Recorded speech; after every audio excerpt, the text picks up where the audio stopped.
është një fushat që karakterizohet nga një besim i pa diskutueshëm program në Partisë Demokratike, në entuziazëm dhe momente elektrizuese siç janë takimet, vlerësim real për alternativën tonë, për kandidatët tonë.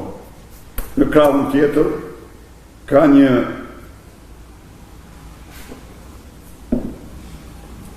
fushat të detyruar me punojës rrogtar të cilët merren me detyrim në takimet e Edi Ramës, të kërcënuar se përndryshe humbasin vendet e punës, ka një fushat pa frut. Domethënë, pas një lloj llogaridhënie për atë që është bërë në 12 vite dhe një fushat pas një lloj premtimi mbasi premtimet 12 vjeçare janë provuar të gjitha kallp dhe të gënjeshtërta. Kësaj here Edi Rama ka zgjedhur banalitetin, ka zgjedhur të themi aspektet Big Brotherit për të mashtruar sërish shqiptarët dhe për të mbuluar me to të gjithë dështimet e një pasnjëshme, vjedhjet e mëdha që ka kryer në 12 vite dhe rrëkullisjen e madhe të vendit. Unë vi para jush për të përgjigjur me kënaqësi çdo pyetje që keni dhe për të ndëgjuar me vëmendje çdo koment, sugjerim tuaj. Faleminderit. Viz Bejleri, doktor, në Shqipëri nuk zbatohet neni 23 kushtetutës, e drejta e informimit është e garantuar. As ligji 119/2014 për të drejtën e informimit. Të gjitha veprimet dhe mosveprimet e qeverisë bëhen në mungesë të informimit, transparencës dhe llogaridhënies dhe për këtë punon dhe komisioneri për të drejtën e informimit. Ky na censuron. Do ta fitojmë të drejtë universale më 11 maj? Është baza e lirive dhe drejtave të njeriut me Konventën Europiane. I dashur zoti Bejleri, keni shtruar një çështje shumë madhore. Censura dhe hapa drejt saj janë hapa drejt diktaturës. Autokratët nuk durojnë dot kritikat, bëjnë gjithçka për të fshehur vendimet dhe veprimet e tyre. Ju garantoj se data 11 maj i jep përgjigjen më përfundimtare dhe më të mirë kësaj praktike të ekstremit të majt, por që në fakt në rastin e Shqipërisë është të narkoshtetit shqiptar në raport me transparencë dhe komunikimin. Ju e shifni, Ervis, se si Edi Rama refuzon në mënyrë të prerë debatin publik me Sali Berishën. Unë përsëri e ftoj atë, jo se kam ndonjë dëshirë të veçantë që t'i jap dorën apo të përshletem me Edi Ramën, por e bëj këtë pikërisht për hir të transparencës para qytetarëve shqiptarë dhe interesit tyre. Ai ka bllokuar jo vetëm veten e tij, por ka bllokuar të gjithë kandidatët e tij, të cilët nuk lejohen të dalin me rivalt e aleancës për Shqipërinë madhështore, mbasi nuk kanë asgjë çka t'u servirin shqiptarëve si program dhe nuk kanë as justifikim për dështimet, vjedhjet dhe abuzimet masive që kanë bërë në 12 vite. Besnik Kala, përshëndetje doktor, një pyetje me interes shumë të madh publik.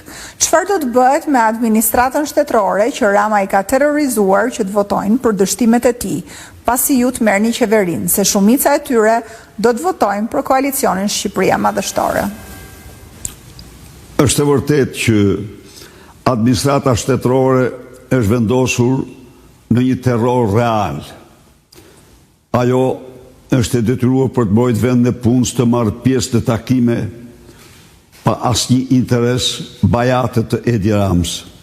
Unë garantoj çdo punojës të administratës që punon në përputhje me ligjet e vendit, që u shërben qytetarëve në përputhje me ligjet e vendit, sa i konsiderohet nga ne një shërbëtor i vyer, i çmuar i shtetit shqiptar, dhe se ndryshimi i pushtetit do të jetë një zhvillim pozitiv edhe për atë vetë mbasi do vazhdoj të kryej detyrat e tij pa asnjë lloj presioni tjetër përveç se zbatimin e ligjit. Koha është që të gjithë këta punojës votën të mos e japin për atë që i detyron të marrë pjesë në takimet e tij bajate, por të votojnë me 11 maj për ndryshimin, të votojnë për rotacionin, të votojnë për Shqipërinë dhe të ardhmen e saj. Mobileri Igli, përshëndetje doktor, kam 2 fëmijë autik. A mundet që ne të mos i paraqesim çdo vit në kemp sepse është një sëmundje e pashërueshme?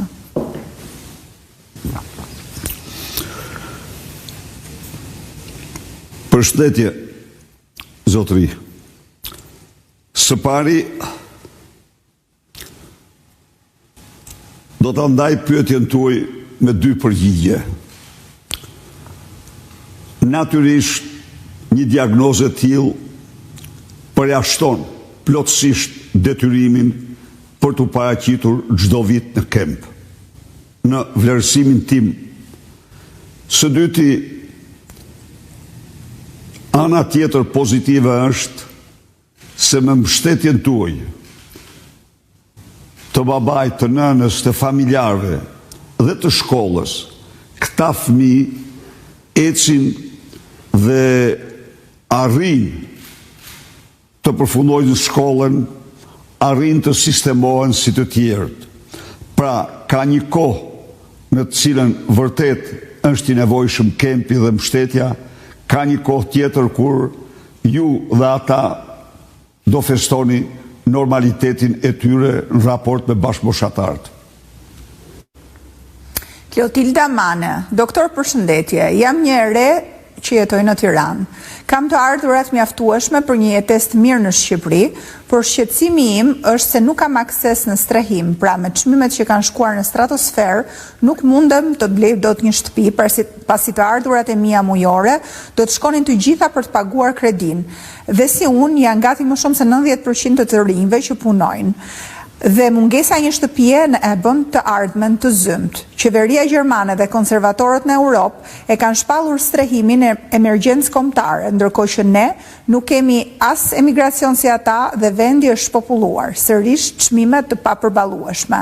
Mua nuk më duhet pasaporta EBS, se po ta doja do ta kisha gjetur mënyrën për t'ikur, mua më duhet një streh të krijoj familje dhe një të ardhme këtu. Por kështu si po shkojnë punët, nuk është e largët dita kur edhe unë të vendos të largohem. Faleminderit. E nderuar Zoljush, programi ynë është çdo çift një çati. Dhe ju siguroj se ne këtë program të ta bëjmë realitet. Çmimet e sipërfaqeve të ndërtimit metrit katror në ndërtim këtu janë stratosferike. Por ne do bëjmë sërish përveç projektit që çdo çift një çati, i cilën kupton një grant për 30.000 eurosh për të mbuluar interesat e kredisë dhe në rast se çifti dëshon të ketë fëmijën e tretë, kredia i merret tërësisht i paguhet nga shteti, por krahas kësaj ne kemi edhe 2 projekte tjera për strehimin e shqiptarëve për lehtësimin. Spari, ulim me të pakten me 10 herë taksat që merren sot mbi sipërfaqen e ndërtimit. Taksat sot llogariten me vlerën e shitjes. Ato do të llogariten me vlerën e projektit dhe në këtë kontekst, nëse sot paguan taksë ndërtuesi 100 deri në 300 euro për metër katror, do paguaj 2 deri në 8 euro për metër katror. Ky është zotimi ynë, çka do reflektohet direkt në taksa. Së treti, ne do ndërtojmë ndërtesa sociale me qëllimin e vetëm dhe kryesor që t'u japim mundësi shqiptarëve të strehohen me çmime të arsyeshme. Deda Doda, doktor, ju keni paraqitur programin më të shkëlqyer. Kam vetëm një pyetje. A do t'ju konfiskoni hajdutave të qeverisë pasurinë? Besa, pastrimi i shtëpisë nënkupton ndër të tjera edhe konfiskimin e pasurive të vendosura mbi paratë e krimit, pasurive të vendosura mbi paratë e takspaguesve shqiptar, vjedhjen e tyre nga qeveritarët. Çeruje Web. Përshëndetje Doktor Berisha. Çfarë projektesh do të kesh në bujqësi, kryesisht për kanalizimet e ujit Vaditës? Për shembull, në komunitetin e Bashkisë Klos nuk është bërë asnjë investim. Ne parashikojmë investim prej 70 milion euro çdo vit në vaditje, kullim dhe mbrojtje të tokës. Ne do bëjmë gjithçka që të mbi dyfishojmë sipërfaqen e vaditur gjatë mandatit të parë. Për ne, vaditja, kullimi dhe mbrojtja e tokës do të jetë një nga çështjet më kryesore të programit tonë për bujqësinë. Miftar Gjapi. Kur do të zbatohet ligji që prona private të kalojë nga reforma agrare me ligjin 7501 tek pronarët e vërtet? Gjatë mandatit që vjen, çështja e pronësisë do marrë përgjigje përfundimtare. Në 12 vite janë zgjidhur gjithsej 800 dosje pronësie. Në 4 vite unë garantoj pronarët se çdo pronar ose do të marrë tokën, t'i kthehet toka që ka patur, ose do kompensohet me tokë apo me vlerë tregu të saj, me financë, pra, me lekë. Selman Ferati, mua ma ka rritur çmimin e legalizimit 104 milion. Nuk janë referuar as çmimit të tokës, as legalizimit. Unë jam invalid. Ku ti marr 104 milion, kur të gjithë i kanë bërë me 6 milion? Të gjitha legalizimet pa përjashtim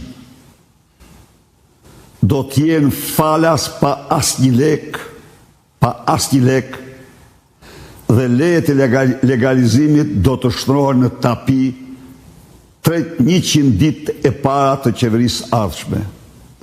Ne, i dashur Selman, nuk bëjmë kur urbanizim para legalizimit, ne bëjmë legalizim para urbanizimit, dhe në këtë kontekst legalizimi do të jetë falas dhe çdo dokument leje legalizimi që ju dispononi do të njihet si tapi me një dekret veçantë. Fatmir Merkoçi, kur do ta deklaroni kabinetin qeverisës të Aleancës Shqipëria Madhështore? Fatmir, të përshëndesje në radhë parë. Kabinetin do të jetë një kabinet me përfaqësim mbar kombëtar të shqiptarëve në Shqipëri, shqiptarëve në diasporë dhe kudo që janë. Natyrisht, kabinet në hije në Europë paraqesin vetëm konservatorët britanik, që janë dhe tradita më e vjetër konservatore në Europë. Kabineti ynë do shpallet pas fitores 11 majt. Fatos Doçi, përshëndetje doktor, një pyetje kisha për onkologjikun. Do bëhet e mundur vendosja e PET skanerit?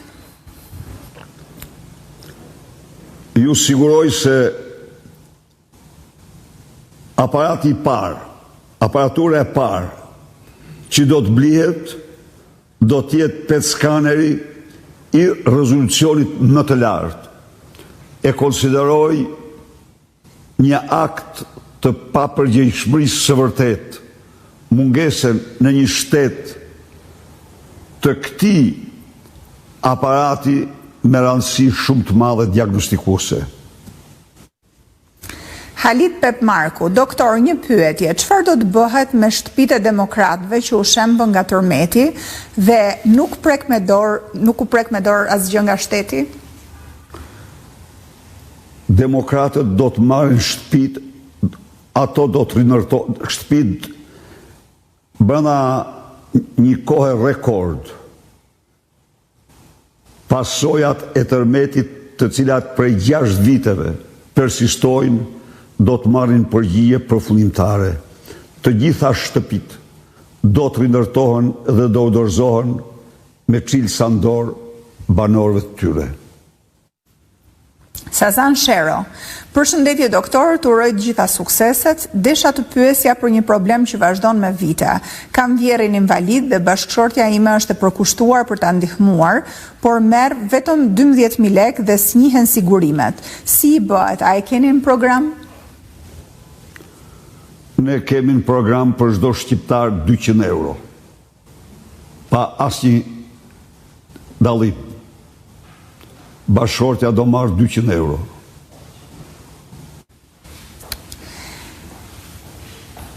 Just reused.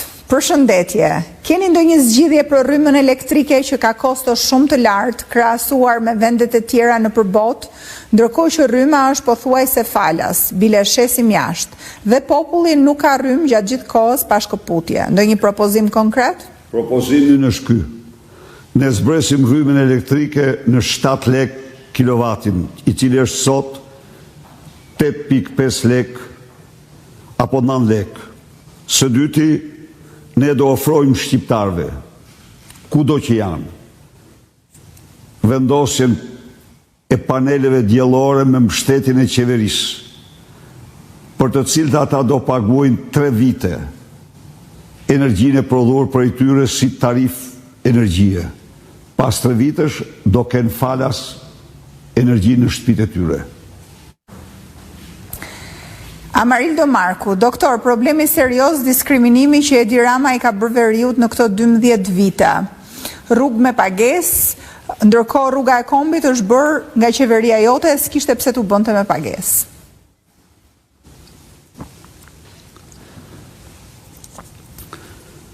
Çdo lloj diskriminimi, çdo lloj krahine merr fund. Të gjitha taksat rrugore hiqen javën e parë të qeverisë Partisë Demokratike dhe të koalicionit për Shqipërinë Madhështore. Leonika, përshëndetje doktor. A do ta mbani premtimin për vendosjen me ligj të minimumit jetik, që të paktën mos marrin buke ushqime tek dyqani i lagjës? Absolutisht, ju lutem mos harroni se ligji i parë pas votimit të qeverisë do të jetë ligji minimumit jetik i cili ndodhet në parlament, të cilin ne kemi dorëzuar 1 vit e gjysmë më parë. Ai premtim është premtimi i parë që do bëhet realitet. Edmond Cajku, përshëndetje doktor. Falja e gjobave të vëna nga lloj-lloj policish e lloj-lloj task forcash. A do të ketë falje i gjobash dhe kur do të bëhet në rast fitoreje, se na mbytën në gjoba?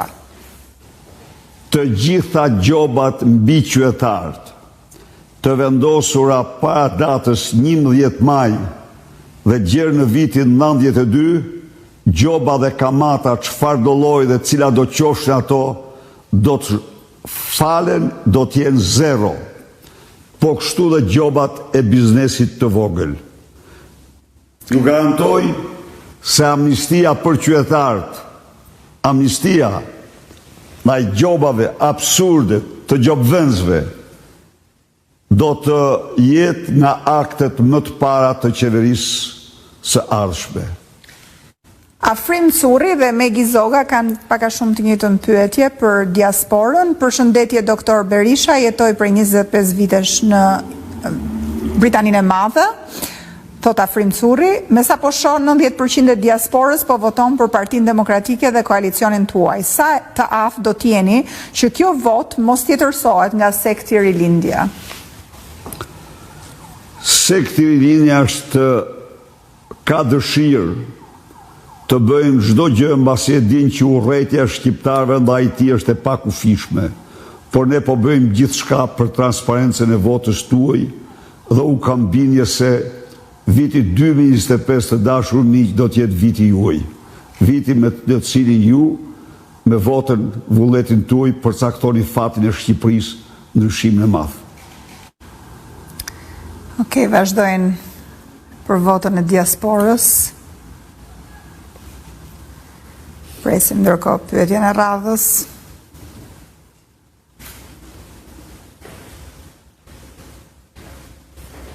Gzim Zaimaj, përshëndetje doktor, rruga Çorovod Përmet.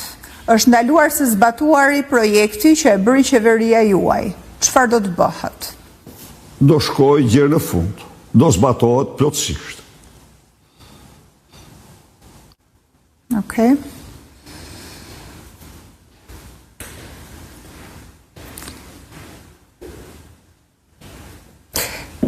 Megi Zoga ndërkohë prapë për votën e diasporës, doktor, për problematikat që po konstatohen në diasporë, zarfe pa fletën e votimit apo vones nga ana e postës pasi kemi votuar, çfarë masash po merren? Ne po merremi me intensitet me këtë problem. DHL është me reputacionin e postës më të sigurt dhe prandaj por ne ndjekim me shumë shqetësim raportimet që na vijnë nga diaspora dhe po merrem me to. Senada Martinaj, unë uroj fitore madhështore këtë zgjedhje më 11 maj, e vetmja gjë që kisha për ju do t'ju lutesha që t'i shikoni këto çmimet e shtëpive me qera në Tiranë, se janë ekstremisht të larta. Keni shumë të drejtë.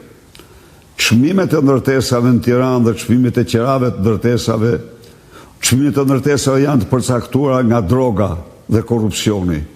Përrjedhoj prej tyre pastaj rriten dhe çmimet e qerave.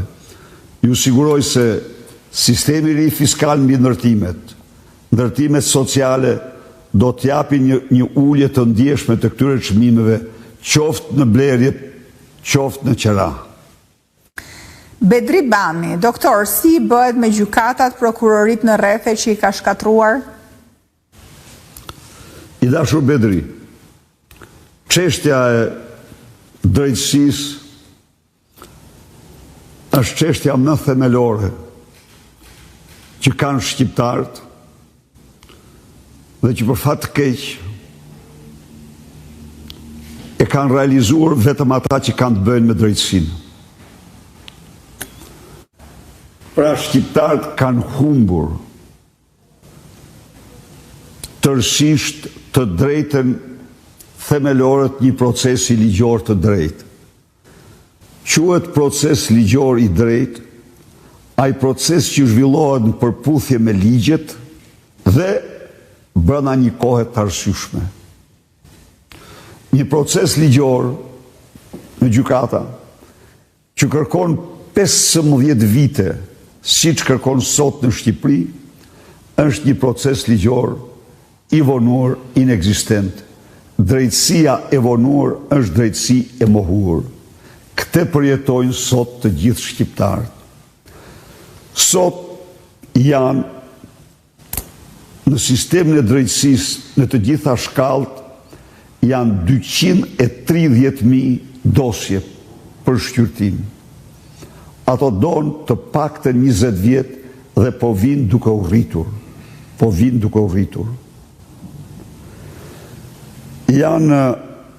Është një situatë që te i kalon çdo lloj realiteti në një vend të botës nuk ekziston në asnjë vend përveç se në Shqipëri.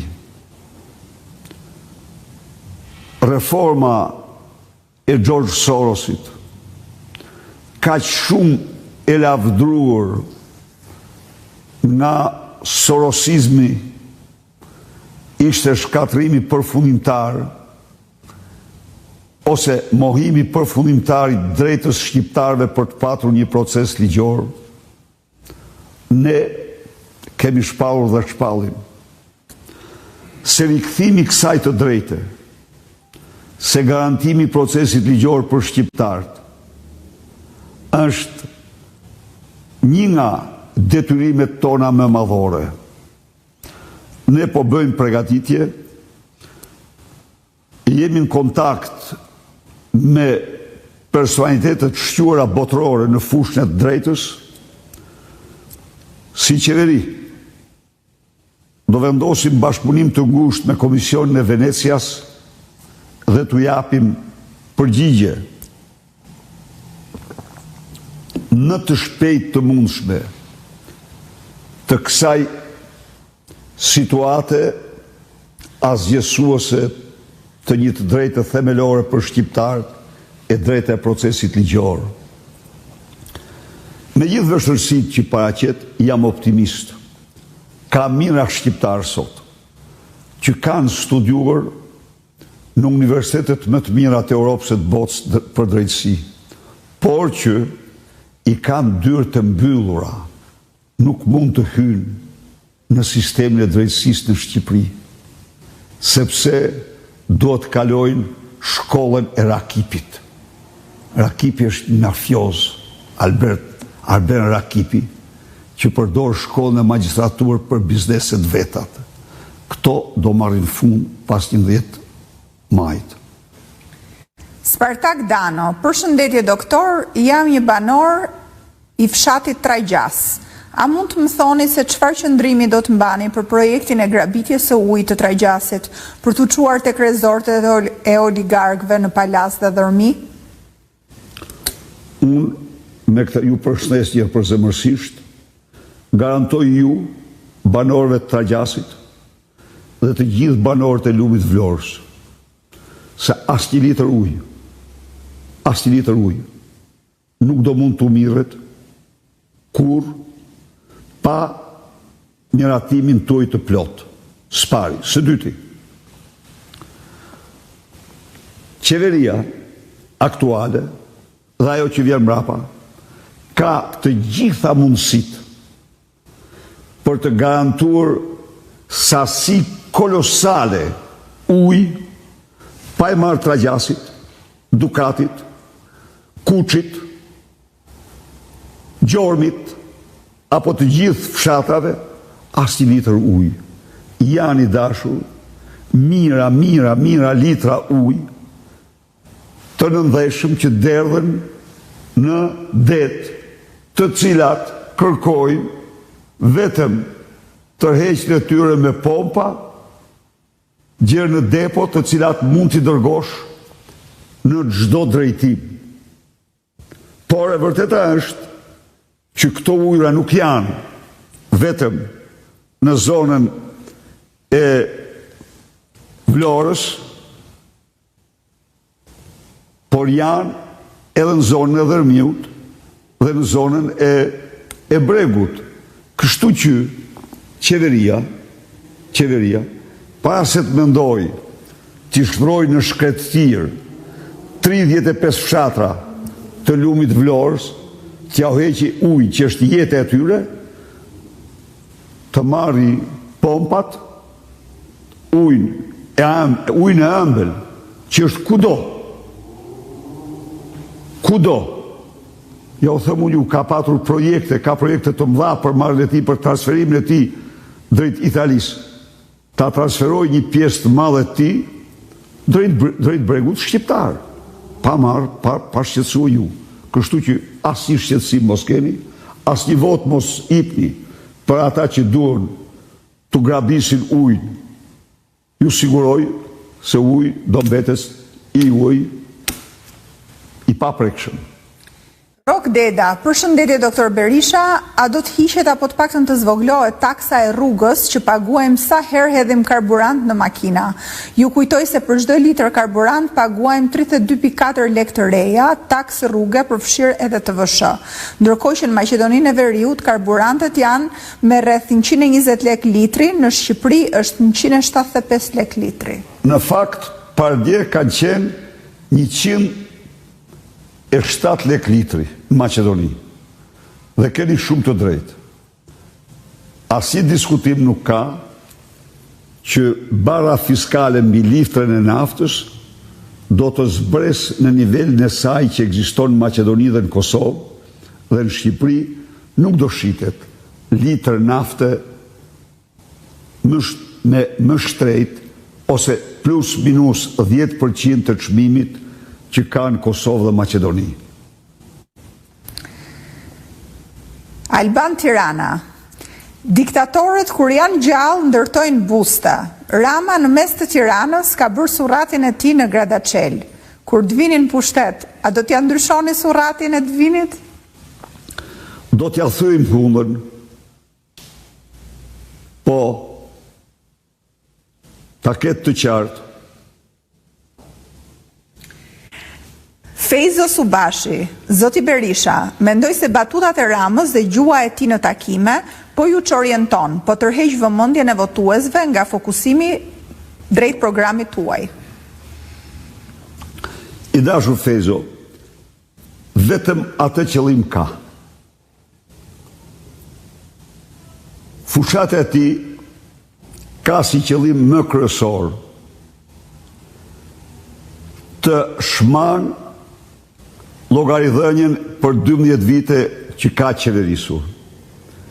Ka si qëllim kryesor të mbuloj mashtrimet 12 vjeçare që ka bërë me çdo premtim. Të mbuloj vjedhjet e pafundme që ka bërë në 12 vite me afera si që janë djegësit 130 milion euro, me tunelin e Llogaras 60 milion euro, me rrugët e ndërtuara, me çmim 10 herë më të lartë se në Kroaci, s'po them se sa në periudhën tonë, me shkolla dhe punë publike të ndërtuara, me çmime 8-10 herë më të lartë. Pra, ai ka zgjedhur për të mbyllur të gjitha këto, tu paraqes shqiptarëve një lloj banaliteti me të cilën ata të harrojnë, ose mendon ai, hallet e mëdha që kanë, pensionet e ulta, më të ulta në Europë, çmimet më të larta, vështërësitë e tyre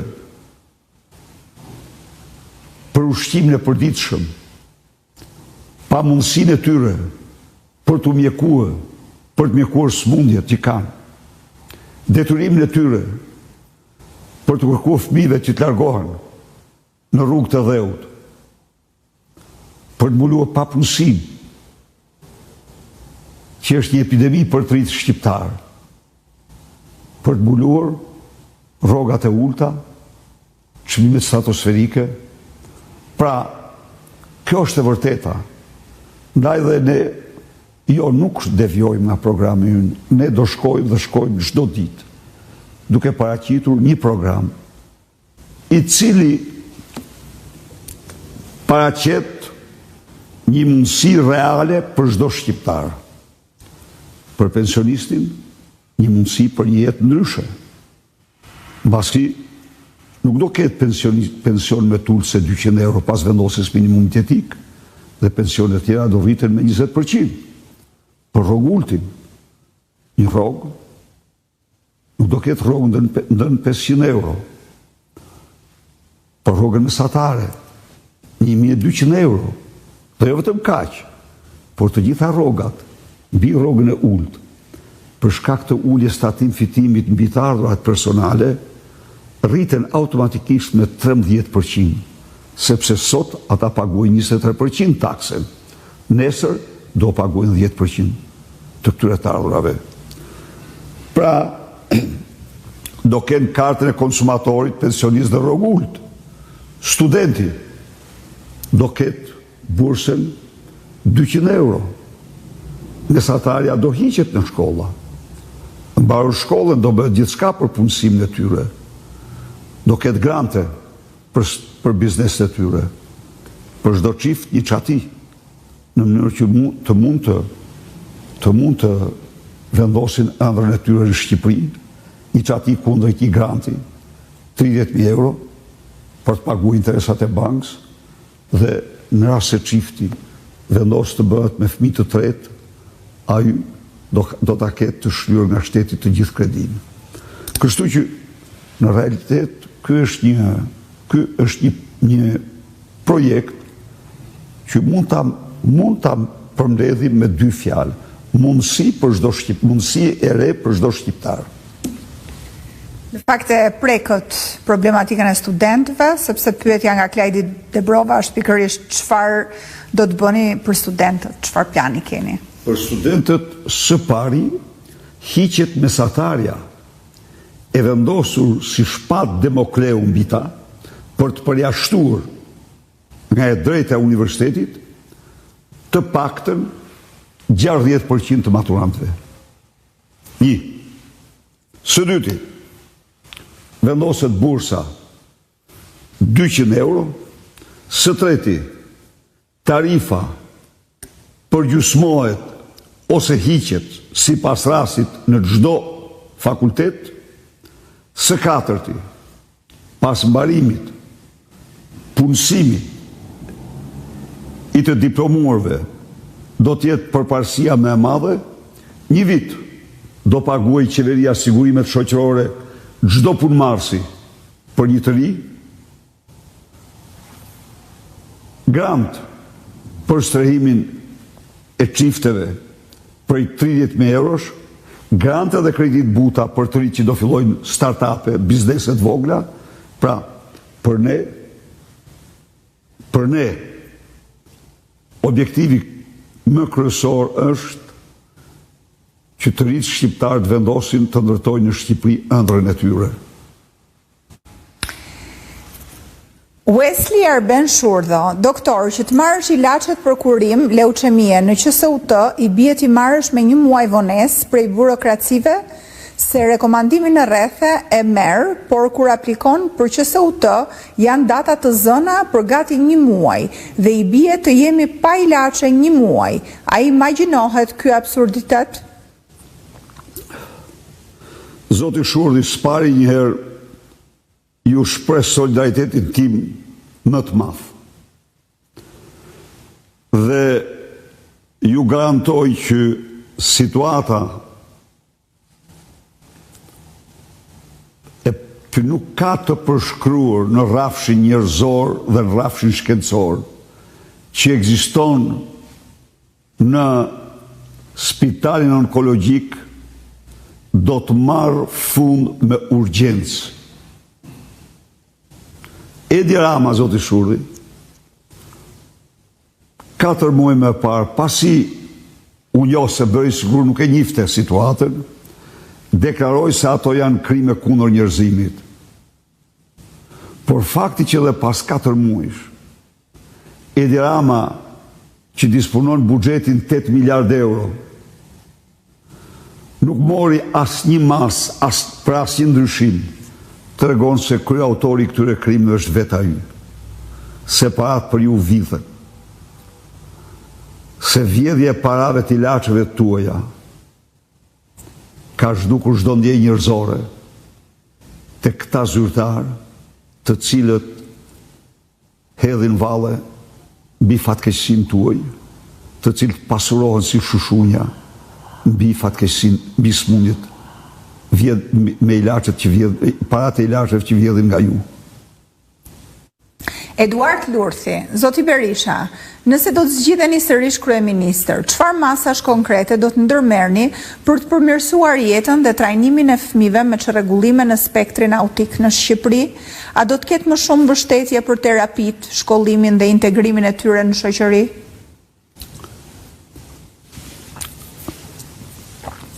E pranoj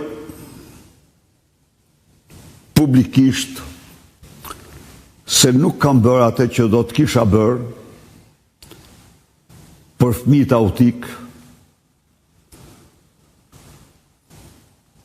për të cilët dhe familjarët e tyre unë kam ndjenjat e solidaritetit më të madh. Siç mund ta dish,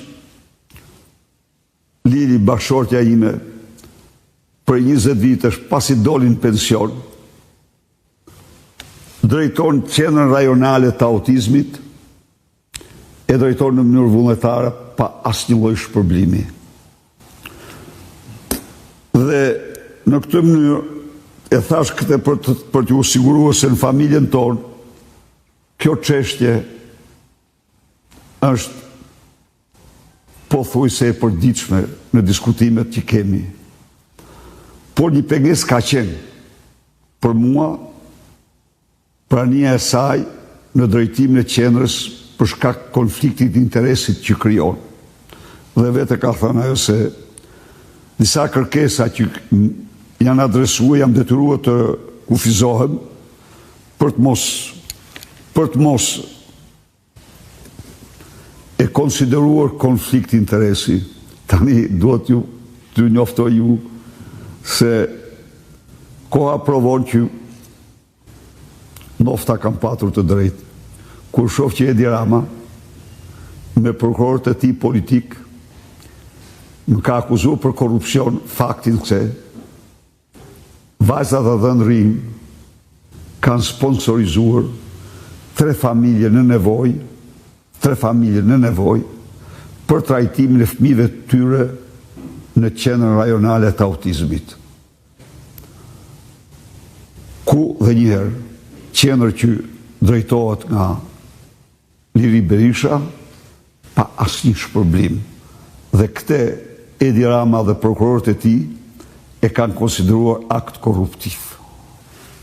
Po kjo situatë ndryshon dhe ju siguroj se do ketë një mbështetje shumë më të fuqishme ndaj këtij shregullimi e them, që për fat po bëhet gjithnjë më shpesht kudo në botë.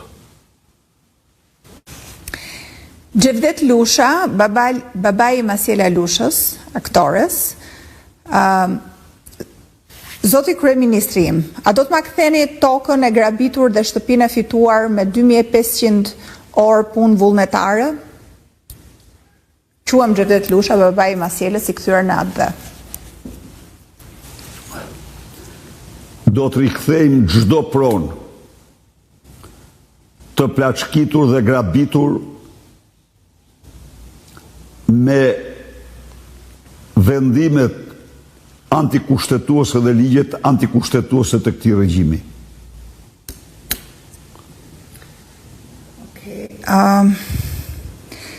Milaim Nela, kodi zgjedhor është shumë i padrejtë. A na premtoni një kod të ri zgjedhor dhe një reformë të re territoriale dhe të drejtë brenda vitit të 2 të mandatit të qeverisës?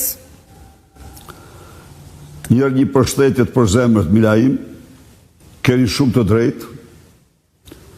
Kodi aktual është nofta është kodi më absurd i planetit. Nofta. Nuk them se i njoh gjitha kodet, por ka element të qartë antikushtetues. Siç e din, unë ftova të gjitha partitë të bashkoheshim mbasi në të vërtetë ky kod ndëshkon partitë e quajtura të vogla. Pikërisht një nga shkaqet e aleancës madhe në 25 forca politike ishte ndryshimi i kodit, por disa prej tyre refuzuan me pretekstin se ne nuk jemi për rotacionin. Nuk janë për ndryshimin, pa janë për qëndrimin e Edi Ramës, pavarësisht se çfarë pasojash ka kodi mbi to. Po, ne do ndryshojmë kodin. Dhe reformën territoriale, sigurisht. Reforma territoriale për fat të keq ka ndëshkuar qytetarët shqiptar. Nofta pas reformës të drejtësisë më shumë se çdo reformë tjetër, ju ka hequr larguar shërbimet. Jo ka pre-investimet. Kudo që shkon s'ka më investime. Kudo që shkon ka vetëm rrogtar që ushqehen me taksat e qytetarëve dhe nuk ofrojnë asgjë si shërbim. Dhe pyetja e fundit, Besnik Demneri, përshëndetje Dr. Berisha, urime për fushatën fantastike, problem është dhe siguria në shkollat fillore, ka shumë raste ku fëmijët vinë të armatosur me thika.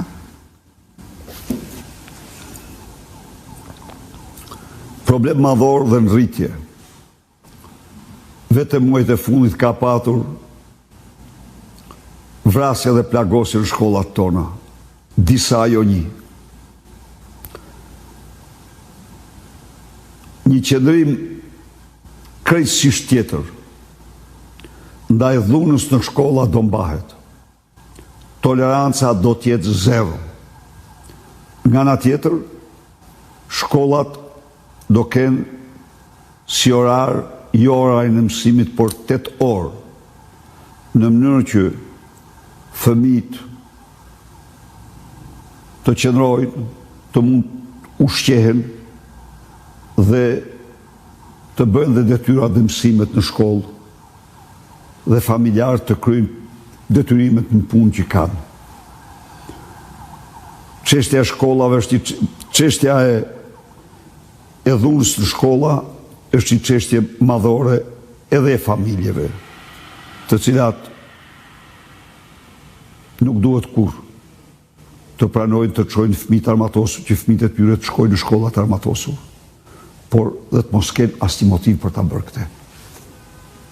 Kjo është një pyetje, doktor, një përmbyllje. Ju falenderoj shumë dhe u kërkoj dhe një ndjes, qoftë për vonesën që pata në këtë paraqitje, qoftë dhe se nuk kam arritur të jem para jush aq shpesh sa dëshiroj. Ju siguroj se do përpiqem të komunikoj më shpesh dhe më haptas me ju. Ju përshëndes dhe ju falenderoj shumë për zëmërsisht për pyetjet, komentet që bën. Ditë të mbar fitore.